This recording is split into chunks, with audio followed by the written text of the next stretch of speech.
मेरे प्यारे देशवासियों, आजकल बच्चों की पढ़ाई को लेकर कई तरह के प्रयोग हो रहे हैं। कोशिश यही है कि हमारे बच्चों में क्रिएटिविटी और बढ़े, किताबों के लिए उनमें प्रेम और बढ़े। कहते भी हैं, किताबें इंसान की सबसे अच्छी दोस्त होती हैं। और अब इस दोस्ती को मजबूत करने के लिए लाइब्रेरी से ज्यादा अच्छी जगह और क्या होगी। मैं चेन्नई का एक उदाहरण आपसे शेयर करना चाहता हूं। यहाँ बच्चों के लिए एक ऐसी लाइब्रेरी तैयार की गई है जो क्रिएटिविटी और लर्निंग का हब बन चुकी है। इसे प्रकृत अरिवगम के नाम से जाना जाता है। इस लाइब्रेरी का आइडिया टेक्नोलॉजी की दुनिया से जुड़े श्री राम गोपालन जी की देन है।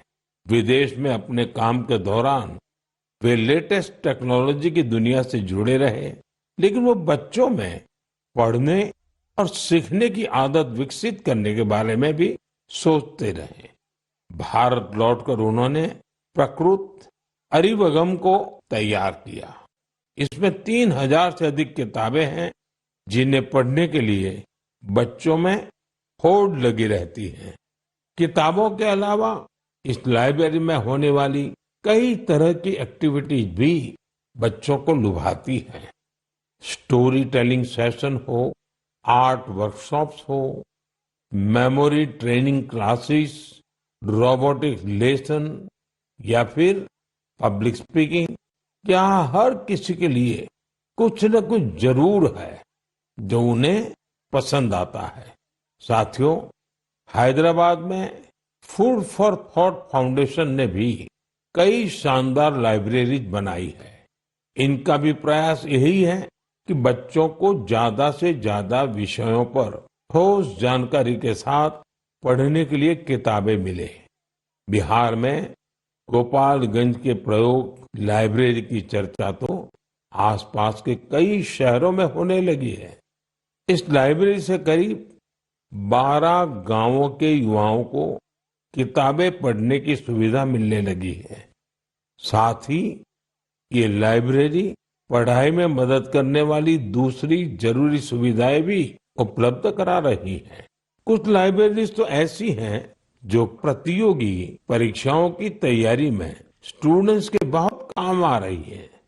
ये देखना वाकई बहुत सुखद है कि समाज को सशक्त बनाने में आज लाइब्रेरी का बेहतरीन उपयोग हो रहा है।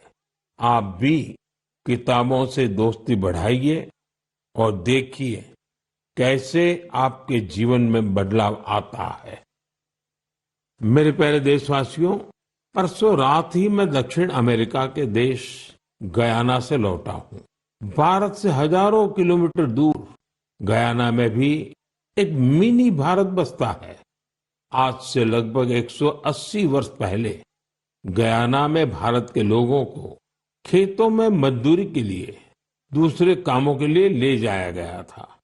आज गयाना में भारतीय मूल के लोग राजनीति, व्यापार, शिक्षा और संस्कृति के हर क्षेत्र में गयाना का नेतृत्व कर रहे हैं। गयाना के राष्ट्रपति डॉक्टर इरफान अली भी भारतीय मूल के हैं, जो अपनी भारतीय विरासत पर गर्व करते हैं। जब मैं गयाना में था, तभी मेरे मन में एक विचार आया था जो मैं मन की बात में आपसे शेयर कर रहा हूं। गयाना की तरह ही दुनिया के दर्जनों देशों में लाखों की संख्या में भारतीय हैं। दशकों पहले की, 200-300 साल पहले की उनके पूर्वजों की अपनी कहानियां हैं। क्या आप ऐसी कहानियों को खोज सकते हैं कि किस तरह भारतीय प्रवासियों ने अलग अलग देशों में अपनी पहचान बनाई, कैसे उन्होंने वहां की आजादी की लड़ाई के अंदर हिस्सा लिया, कैसे उन्होंने अपनी भारतीय विरासत को जीवित रखा। मैं चाहता हूं कि आप ऐसी सच्ची कहानियों को खोजें और मेरे साथ शेयर करें। आप इन कहानियों को नमो ऐप पर या माय गॉव पर #इंडियन डायस्पोरा स्टोरीज के साथ भी शेयर कर सकते हैं। साथियों, आपको ओमान में चल रहा एक एक्स्ट्रा ऑर्डिनरी प्रोजेक्ट भी बहुत दिलचस्प लगेगा। अनेकों भारतीय परिवार कई शताब्दियों से ओमान में रह रहे हैं। इनमें से ज्यादातर गुजरात के कच्छ से जाकर बसे हैं। इन लोगों ने व्यापार के महत्वपूर्ण लिंक तैयार किए थे। आज भी उनके पास ओमानी नागरिकता है, लेकिन भारतीयता उनकी रग रग में बसी है। ओमान में भारतीय दूतावास और नेशनल आर्काइव्स ऑफ इंडिया के सहयोग से एक टीम ने इन परिवारों की हिस्ट्री को प्रिजर्व करने का काम शुरू किया है। इस अभियान के तहत अब तक हजारों डॉक्यूमेंट्स जुटाए जा चुके हैं। इनमें diary, account book, ledgers, letters और टेलीग्राम शामिल है। इनमें से कुछ दस्तावेज तो सन 1838 के भी हैं। ये दस्तावेज भावनाओं से भरे हुए हैं। बरसों पहले जब वो ओमान पहुंचे, जीवन जिया, किस तरह के सुख दुख का सामना किया और ओमान के लोगों के साथ उनके संबंध कैसे आगे बढ़े, ये सब कुछ इन दस्तावेजों का हिस्सा है। ओरल हिस्ट्री प्रोजेक्ट ये भी इस मिशन का एक महत्वपूर्ण आधार है। इस मिशन में वहां के वरिष्ठ लोगों ने अपने अनुभव साझा किए हैं। लोगों ने वहां अपने रहन सहन से जुड़ी बातों को विस्तार से बताया है। साथियों, ऐसा ही एक ओरल हिस्ट्री प्रोजेक्ट भारत में भी हो रहा है। इस प्रोजेक्ट के तहत इतिहास प्रेमी देश के विभाजन के कालखंड में पीड़ितों के अनुभवों का संग्रह कर रहे हैं। अब देश में ऐसे लोगों की संख्या कम ही बची है जिन्होंने विभाजन की विभीषिका को देखा है। ऐसे में यह प्रयास और ज्यादा महत्वपूर्ण हो गया है। साथियों, जो देश, जो स्थान अपने इतिहास को संजो कर रखता है, उसका भविष्य भी सुरक्षित रहता है। इसी सोच के साथ एक प्रयास हुआ है जिसमें गांवों के इतिहास को संजोने वाली एक डायरेक्टरी बनाई है।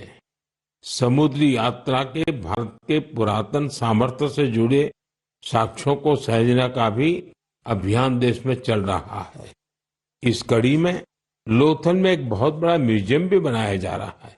इसके अलावा आपके संज्ञान में कोई मैन्युस्क्रिप्ट हो, कोई ऐतिहासिक दस्तावेज हो, कोई हस्तलिखित प्रत हो, तो उसे भी आप नेशनल आर्काइव्स ऑफ इंडिया की मदद से सहेज सकते हैं। साथियों, मुझे स्लोवाकिया में हो रहे ऐसे ही एक और प्रयास के बारे में पता चला है जो हमारी संस्कृति को संरक्षित करने और उसे आगे बढ़ाने से जुड़ा है।